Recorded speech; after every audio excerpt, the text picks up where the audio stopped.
चलिए रिवीजन शुरू कर रहा हूँ मैं रेशियो एनालिसिस का। ये रिवीजन मैं अपनी पीपीटी से करा रहा हूँ और इनकेस आपके पास पीपीटी का एक्सेस नहीं है तो आप बुक से भी रेफ़र कर सकते हो।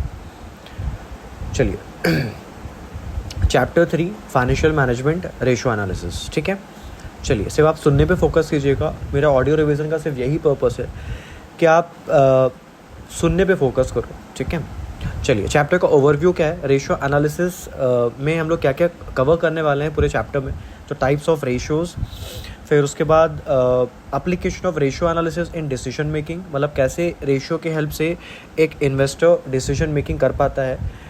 क्या क्या रेशियोज़ पढ़ने वाले हैं, तो liquidity ratios, short term solvency ratios, leverage जिसको लॉन्ग टर्म सॉल्वेंसी भी बोलते हैं, एक्टिविटी रेशियो, एफिशिएंसी रेशियोज़, ये सारे रेशियोज़ हम लोग पढ़ने वाले हैं मोटा मोटी।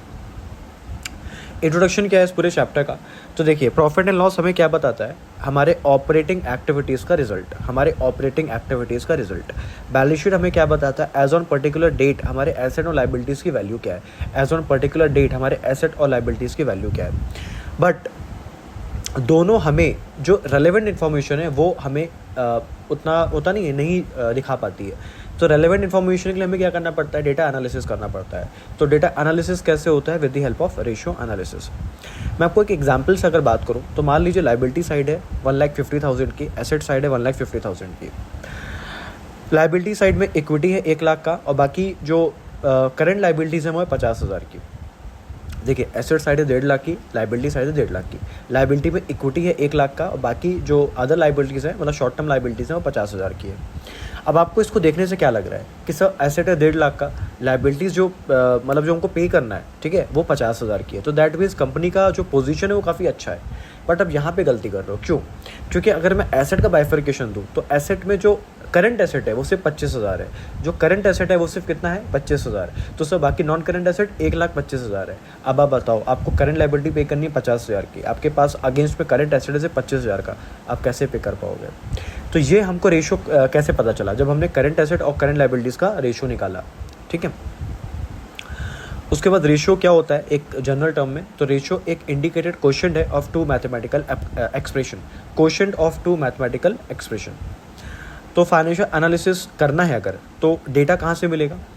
एनुअल रिपोर्ट्स से आप डेटा देख सकते हो, इंटरनल फाइनेंशियल स्टेटमेंट से आप डेटा देख सकते हो, नोट्स टू अकाउंट से, कैश फ्लो स्टेटमेंट से, बिजनेस पीरियोडिकल्स मतलब बिजनेस मैगजीन्स, और credit and investment advisory services. ये क्या होती हैं? कंपनी क्या होता है ना, इन्वेस्टमेंट सर्विसेज लेती है, ठीक है किसी एजेंट से, किसी ब्रोकर से इन्वेस्टमेंट सर्विसेज लेती है, तो उसकी रिपोर्ट हम लोग देख सकते हैं। इन्वेस्टमेंट सर्विसेज की जो क्लाइंट ने लिया है, जो आपकी कंपनी ने लिया है, उसकी क्या रिपोर्ट है वो हम लोग देख सकते हैं और उसके हिसाब से डेटा एनालिसिस कर सकते हैं। ठीक है, तो इस मोटा मोटी क्या क्या रेशियोज़ पढ़ने वाले हैं, तो liquidity ratios, leverage ratios, activity ratios और प्रॉफिटेबिलिटी रेशियोज़। ठीक है, ये रेशियोज़ पढ़ने वाले हैं। पहला शुरू करें लिक्विडिटी रेशियो। देखिए लिक्विडिटी रेशियो में क्या बताता है, हमारी ability of the business to pay it short term liabilities, ability of the business to pay it short term liabilities. क्या आज मेरा बिजनेस अपने शॉर्ट टर्म लाइबिलिटीज़ को, अपने शॉर्ट टर्म कमिटमेंट्स को पूरा कर सकता है कि नहीं कर सकता है? बेसिकली यहाँ पे हम लोग देख रहे हैं कि मेरी कंपनी अपने करंट लाइबिलिटीज़ को पे कर पाएगी कि नहीं कर पाएगी। पहला आता है करंट रेशियो। करंट रेशियो का सिंपल सा मतलब ये है कि हमारे पास इतना सफिशिएंट करंट एसेट है to pay off current liabilities, क्या हमारे पास इतना सफिशिएंट करंट एसेट है to pay off current liabilities. Ideal ratio क्या होना चाहिए, 2:1। 2:1 ही क्यों होना चाहिए? क्योंकि यहाँ पे एक मार्जिन ऑफ सेफ्टी की बात की जाती है। क्यों?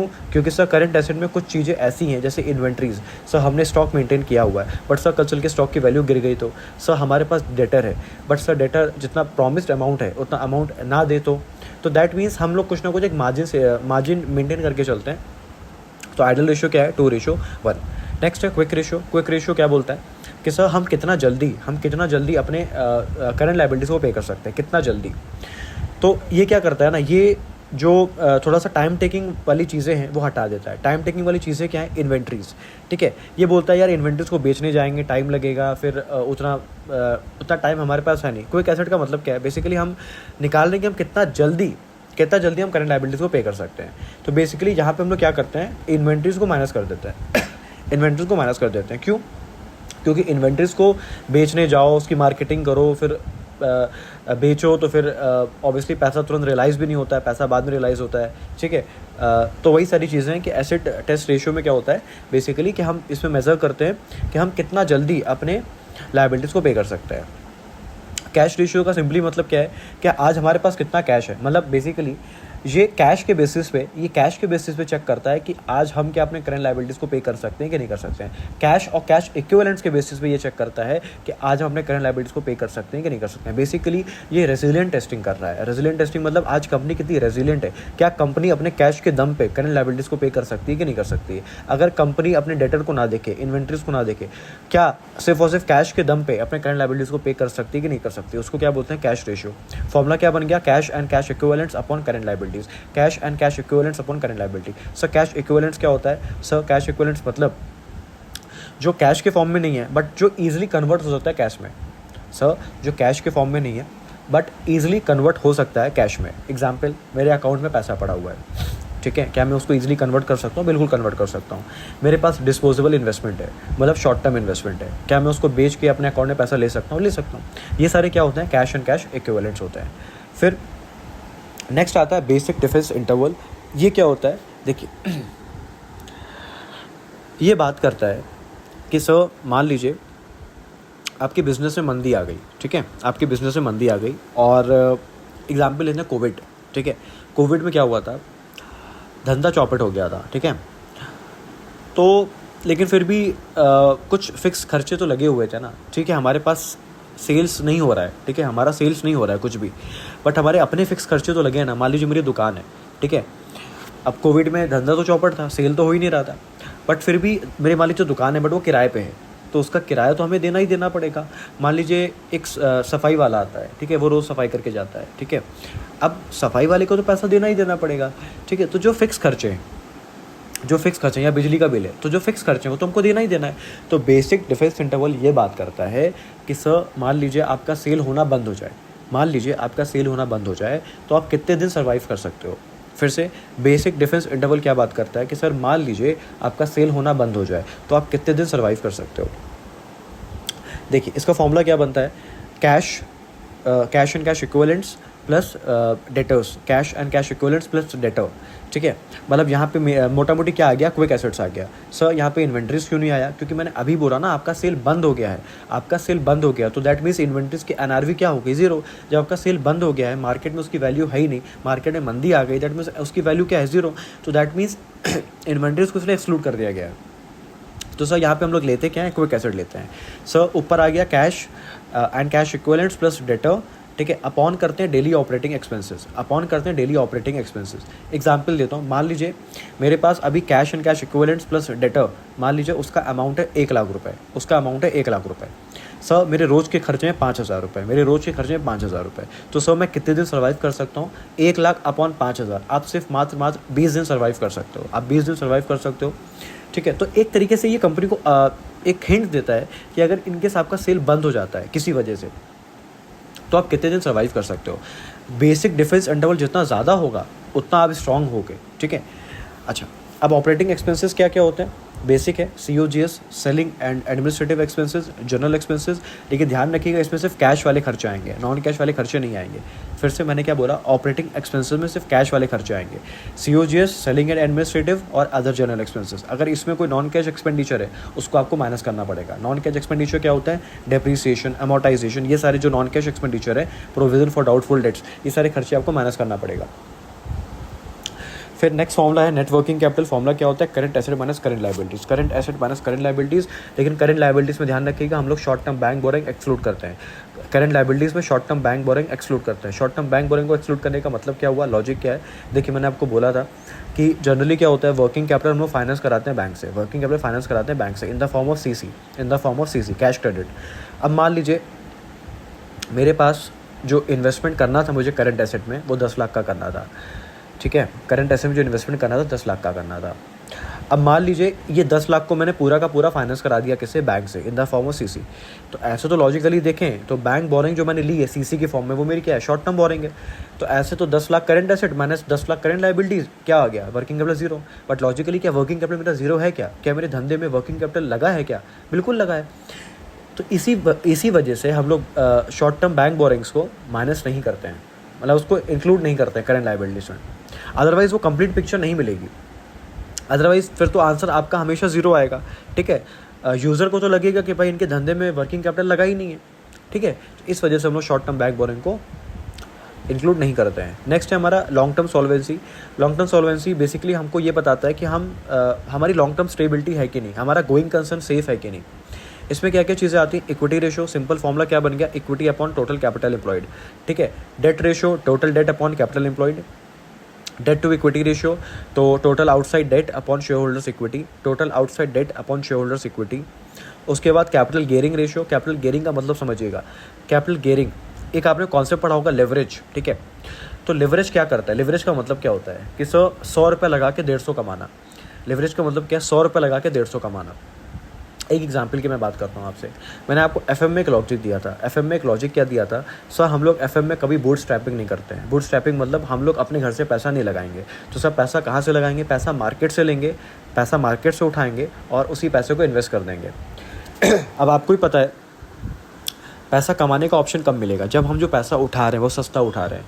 अब सस्ता पैसा हमें कौन देता है, डेट और प्रेफरेंस वाले, डेट और प्रेफरेंस वाले। क्यों, क्योंकि डेट और प्रेफरेंस में ही हमें फिक्स एक तरीके से फिक्स ऑब्लिगेशन होता है। डेट और प्रेफरेंस में फिक्स ऑब्लिगेशन होता है। सर किस में सबसे ज़्यादा खर्चा लगता है, इक्विटी।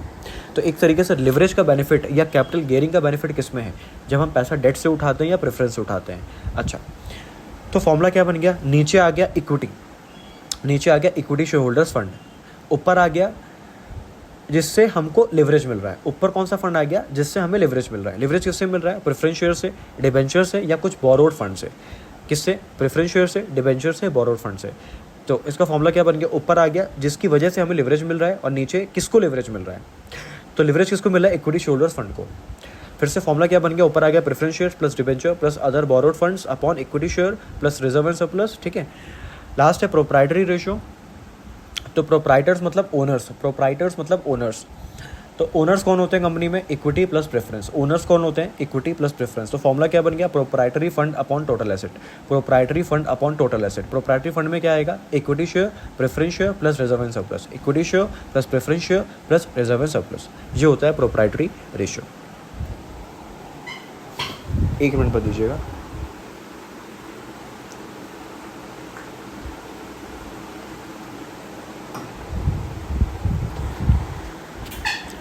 नेक्स्ट है फॉर्मूला कवरेज रेशियो। देखिए कवरेज रेशियो में बेसिकली ये बताता है कि कंपनी के पास अपने लायबिलिटीज़ के कितना मल्टीपल पैसा है। फिर से कवरेज रेशियो में ये बताता है सर आपको जो पैसा पे करना है उसका कितना मल्टीपल आपके पास पैसा पड़ा है। तो जितना ज़्यादा मल्टीपल पैसा पड़ा है उतना आप सेफ हो। So it measures the firm's ability to service the fix liabilities.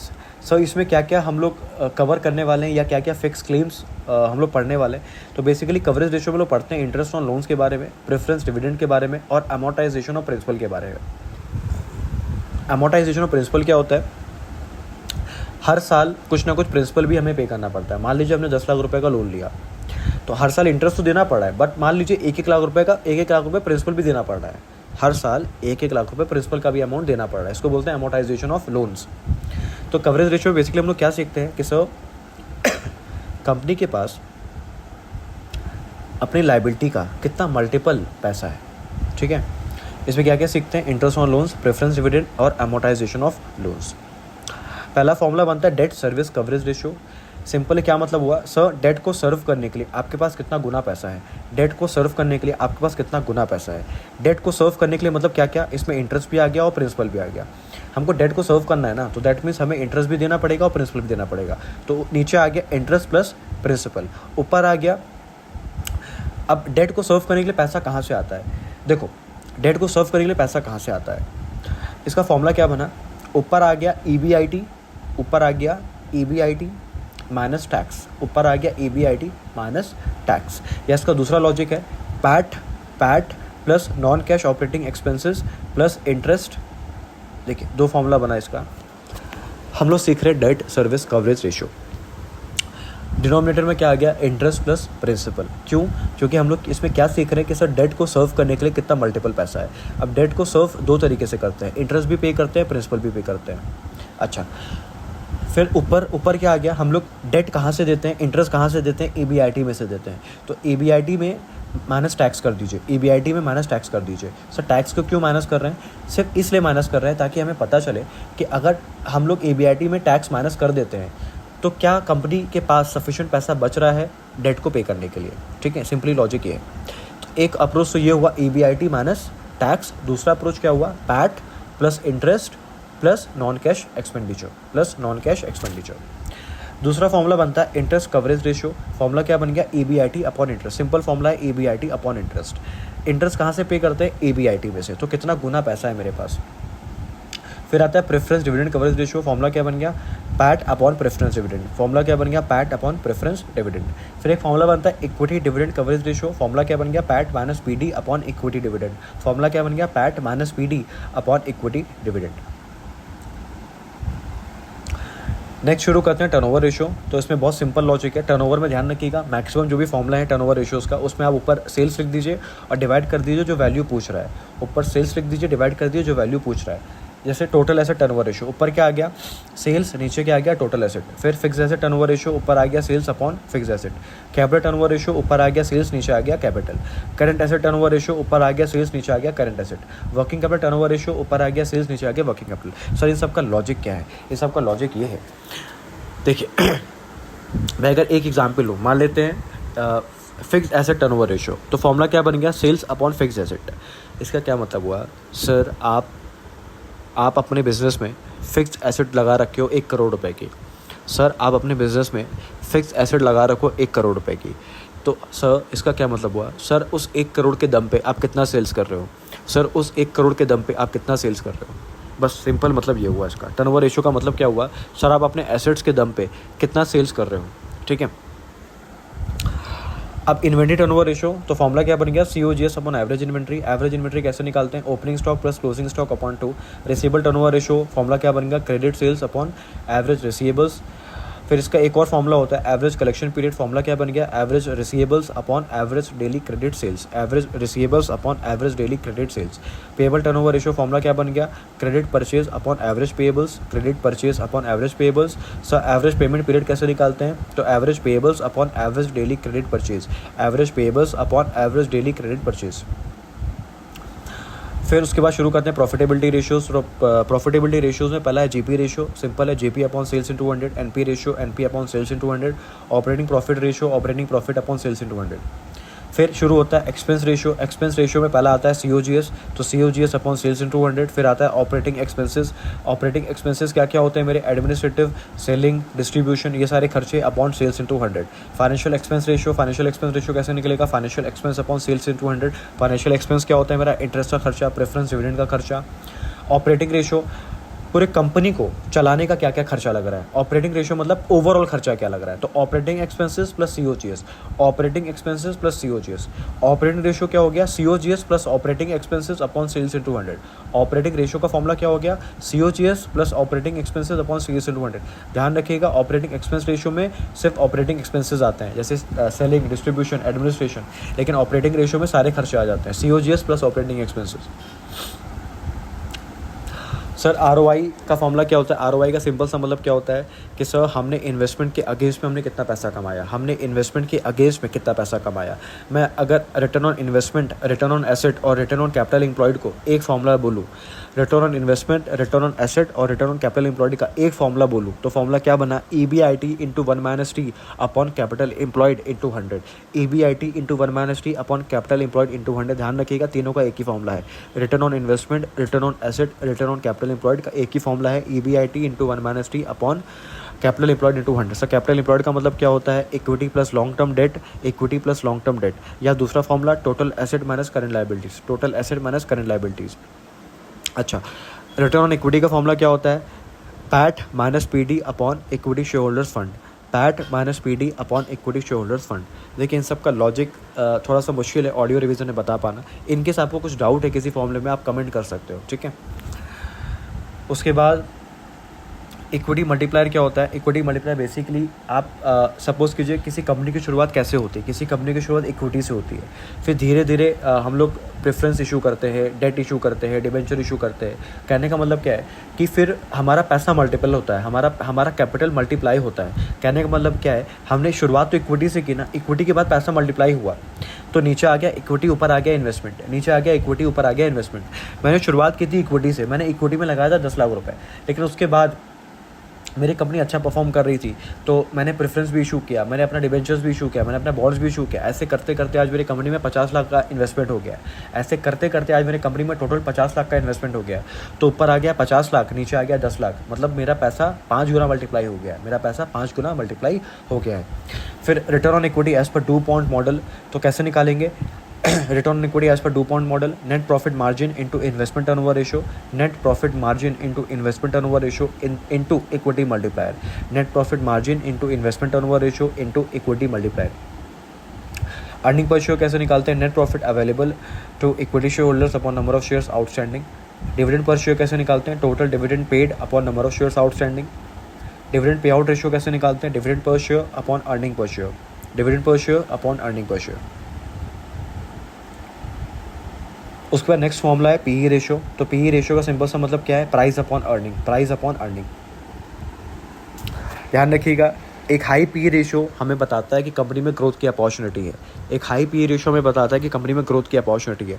Low PE ratio में ये बताता है कि कंपनी में ग्रोथ की अपॉर्चुनिटी नहीं है, कंपनी या तो डिक्लाइनिंग है या कंपनी स्टेबिलिटी में चल रही है। ठीक है। डिविडेंड यील्ड हमें क्या बताता है? Dividend per share upon market price per share, मतलब हमने 100 रुपये लगाया और 100 रुपये के अगेंस्ट पे हमने कितना कमाया, वो बताता है डिविडेंड यील्ड। अर्निंग यील्ड हमें क्या बताता है? Earning per share upon market price per share. Market value to book value per share क्या फॉर्मूला है? Market price per share upon book value per share, market price per share upon book value per share. Q ratio का formula क्या है? Market value of equity and liabilities upon estimated replacement cost, market value of equity and liabilities upon estimated replacement cost. इसको समझते हैं एक बार। देखिए, मान लेते हैं कि आज रिलायंस इंडस्ट्रीज़ लिमिटेड है, आज रिलायंस इंडस्ट्रीज़ लिमिटेड है, लेकिन रिलायंस इंडस्ट्रीज़ लिमिटेड 10 साल पहले इनकॉर्पोरेटेड है। रिलायंस इंडस्ट्रीज़ लिमिटेड 10 साल पहले इनकॉर्पोरेटेड है। मेरी बात समझिएगा, आज रिलायंस इंडस्ट्रीज़ लिमिटेड है, लेकिन रिलायंस इंडस्ट्रीज़ लिमिटेड 10 साल पहले इनकॉर्पोरेटेड है।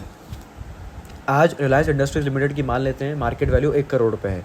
रिलायंस इंडस्ट्रीज़ लिमिटेड की मार्केट वैल्यू 1 करोड़ रुपए है। सर, अगर आज मुझे रिलायंस जैसी कंपनी शुरू करनी है, आज मतलब आज के टाइम पे आज मुझे रिलायंस जैसी कंपनी शुरू करनी है, तो सर मुझे कितना पैसा लगेगा? मान लेते हैं आपको लगेगा 90 लाख रुपए, आपको लगेगा 90 लाख रुपए। सर, अगर मैं रिलायंस जैसी कंपनी खड़ा करता हूँ, मुझे लगेगा 90 लाख रुपए, और रिलायंस की वैल्यू आज कितनी है? 1 करोड़ रुपए। दैट मीन्स रिलायंस की वैल्यू ओवर वैल्यूड है, रिलायंस कंपनी की वैल्यू ओवर वैल्यूड है। क्यों? क्योंकि रिलायंस जैसी सिमिलर कंपनी खड़ी हो सकती है 90 लाख रुपए में। आज के टाइम पे रिलायंस जैसी कंपनी 90 लाख में खड़ी हो सकती है, बट रिलायंस की मार्केट वैल्यू कितनी है? 1 करोड़ रुपए की। दैट मीन्स रिलायंस की कंपनी ओवर वैल्यूड है। रिप्लेसमेंट कॉस्ट का क्या मतलब है? वही तो मैं बोल रहा हूँ आपसे, आज रिलायंस जैसी कंपनी को खड़ा करने के लिए जो एसेट खरीदना पड़ेगा वो तो 90 लाख में खरीदना पड़ेगा ना। हमने 10 साल पहले वो एसेट खरीदी थी। हमने 10 साल पहले रिलायंस को शुरू किया था, तो हमने उस समय एसेट खरीदी थी, उस समय एसेट का रेट कुछ और होगा। बट आज प्रेजेंट टाइम में आज मुझे रिलायंस जैसी कंपनी खरीद करनी है, तो आज मुझे एसेट आज के भाव में खरीदना पड़ेगा। उसी को बोलते हैं रिप्लेसमेंट कॉस्ट। अब रेशियो एनालिसिस का एप्लीकेशन कैसे कर सकते हैं? तो लिक्विडिटी पोजीशन पता कर सकते हैं, लॉन्ग टर्म सॉल्वेंसी पता कर सकते हैं, ऑपरेटिंग एफिशिएंसी पता कर सकते हैं, फाइनेंशियल रेशियोज बजटिंग के लिए भी यूज़ कर सकते हैं, इंटर फर्म कंपैरिजन के लिए यूज़ कर सकते हैं, या ओवरऑल प्रॉफिटेबिलिटी के लिए भी यूज़ कर सकते हैं। फाइनेंशियल रेशियोज़ का लिमिटेशंस क्या क्या हैं? तो पहला है डाइवर्सिफाइड प्रोडक्ट लाइंस। मान लीजिए आप एक कंपनी को दूसरे कंपनी से कंपेयर कर रहे हो। एक कंपनी है जो सिर्फ एक ही प्रोडक्ट में डील करती है, दूसरी कंपनी है जो 10 प्रोडक्ट्स में डील करती है। ऑब्वियसली दोनों का कंपैरिजन हो नहीं सकता है। Financial data are badly distorted by inflation, तो वही कह रहा है कि इन्फ्लेशन की वजह से भी रेशियोज़ गलत हो जाते हैं कभी कभी। सीजनल फैक्टर, मान लीजिए कोई कंपनी है, ठीक है, उसकी ज़्यादातर सेल्स ठीक है, उसकी ज़्यादातर सेल्स विंटर टाइम्स में होती है, ठीक है, और कोई कंपनी है अगेंस्ट में, वो उसकी ज़्यादातर सेल्स समर टाइम्स में होती है। अब आप सोचो, अगर दोनों का आप समर का डेटा कंपेयर करोगे तो ऑब्वियसली गलत हो जाएगा, क्योंकि एक कंपनी का समर बहुत अच्छा होता है, दूसरी कंपनी का समर बहुत ख़राब होता है, ठीक है। तो ऑब्वियसली यही बोल रहा है, सीजनल फैक्टर्स की वजह से भी रेशियो एनालिसिस गलत हो जाते हैं। तो give a good shape to the popularly use financial ratios, कभी कभी कंपनी एक अच्छा शेप देने के लिए क्या करती है, विंडो ड्रेसिंग करती है, मतलब मैनिपुलेशन करती है। डिफरेंसेस इन अकाउंटिंग पॉलिसी, मान लीजिए आप रेशियो एनालिसिस कर रहे हो दो कंपनी का, पर दोनों कंपनी की अकाउंटिंग पॉलिसी ही अलग है। एक कंपनी इन्वेंट्री का वैल्यूएशन करती है लीफो से, एक कंपनी सामने वाली कंपनी जो इन्वेंट्री का वैल्यूएशन करती है फीफो से। ऑब्वियसली आपका रेशियो एनालिसिस गलत हो जाएगा। उसके बाद no standard set of ratios, obviously कोई स्टैंडर्ड सेट ऑफ रेशियोज नहीं है कि आपको इसी के अगेंस्ट में कंपैरिजन करना चाहिए, कोई as such standard set of ratios नहीं है। Financial ratios are inter related not independent, financial ratios inter related है। जैसे फॉर एग्जांपल करंट रेशियो क्या बताता है, करंट रेशियो में ये बताता है कि हमारा करंट एसेट ज़्यादा होना चाहिए against current liabilities, current asset हमारा ज़्यादा होना चाहिए against current liabilities. But turnover ratio में क्या बताता है कि हमारा करंट एसेट कम होना चाहिए। जैसे फॉर एग्जांपल मैं लेता हूँ, मेरे पास करंट लाइबिलिटीज़ हैं 25,000 रुपये की, तो मेरा करंट एसेट कितना होना चाहिए 50,000। बट मान लीजिए मैंने करंट एसेट मेंटेन कर लिया 1,00,000 रुपये, तो करंट रेशियो के हिसाब से तो अच्छा है, करंट रेशियो के हिसाब से तो अच्छा है कि मेरे पास करंट रेशियो कितना है 4:1। बट आप अगर 1,00,000 रुपये की करंट एसेट मेंटेन कर रहे हो, जबकि ज़रूरत ही नहीं थी इतना मेंटेन करने की, तो आपका टर्नओवर रेशियो इम्पैक्ट होगा। आपने 1,00,000 रुपये की करंट एसेट मेंटेन किया, बट आप उससे सेल करो सिर्फ और सिर्फ 5,00,000 रुपये की। आप करंट एसेट 1,00,000 रुपये की मेंटेन कर रहे हो, बट आप उससे सेल करो सिर्फ 5,00,000 रुपये की, तो ऑब्वियसली आपका टर्नओवर रेशियो इम्पैक्ट हो गया ना। आपको ज़रूरत ही नहीं थी 1,00,000 रुपये की मेंटेन करने की करंट एसेट, ठीक है। उसके बाद difficult to generalise whether a particular ratio is good और बैड, वही मैं बोला ना। मान लीजिए करंट रेशियो आपका अच्छा है, 4:1 है, करंट रेशियो आपका अच्छा है, बट वही आपका टर्नओवर रेशियो खराब हो गया, आपका आरओआई कम हो गया, क्योंकि इन्वेस्टमेंट आपने बढ़ा दिया और आप उतना रिटर्न जनरेट नहीं कर पा रहे हो, ठीक है। उसके बाद फाइनेंशियल एनालिसिस दो तरीके से होता है, एक होता है हॉरिजॉन्टल एनालिसिस, एक होता है वर्टिकल एनालिसिस। हॉरिजॉन्टल एनालिसिस में क्या है, हम अपनी कंपनी का एनालिसिस करते हैं पिछले साल से, ठीक है, इस साल का डेटा पिछले साल से कंपेयर करते हैं। वर्टिकल एनालिसिस में क्या होता है कि हम अपनी कंपनी का डेटा दूसरी कंपनी से कंपेयर करते हैं। इसी साल का डेटा हम अपनी कंपनी का दूसरी कंपनी से कंपेयर करते हैं, इसको क्या बोलते हैं, वर्टिकल एनालिसिस। चलिए, यहाँ पे ये चैप्टर ख़त्म होता है। इन केस किसी पर्टिकुलर रेशियो में आपको डाउट है, आप कमेंट कर सकते हो, ठीक है, मैं आपको हेल्प करूँगा, ठीक है। बट मेरे तरफ से यहाँ पे मैं एंड कर रहा हूँ इस रिवीजन को, ठीक है। आई थिंक यूज़फुल रहा होगा। एक चीज़ मैं और बोलना चाहूँगा कि ये सारे ऑडियोज़ सब्स्टिट्यूट नहीं है आपकी बुक का, आपको बुक एक बार पढ़ना पड़ेगा, फॉर्मूला एक बार पढ़ना पड़ेगा। ये ऑडियो लिटरली मैं बोल रहा हूँ सिर्फ उनके लिए हेल्पफुल है जो एक बार पढ़ चुके हैं, जिनको फॉर्मूला समझ में आता है, बस वो फॉर्मूला रिवाइज़ करना चाह रहे हैं, ठीक है। आप अगर ये सोच के ऑडियो अटेंड कर रहे हो या सुन रहे हो कि हमें पूरा चैप्टर सीखना है, पूरा चैप्टर समझना है, तो आप गलती कर रहे हो। ये ऑडियो सिर्फ और सिर्फ रिवीजन पर्पज़ के लिए है, ठीक है, लेकिन मैं आपकी हेल्प करूँगा। इन केस आपको कोई डाउट है किसी पर्टिकुलर फॉर्मूला में, तो आप कमेंट कर सकते हो, ठीक है। चलिए, ठीक है, मैं यहाँ वाइंड अप कर रहा हूँ। Thank you.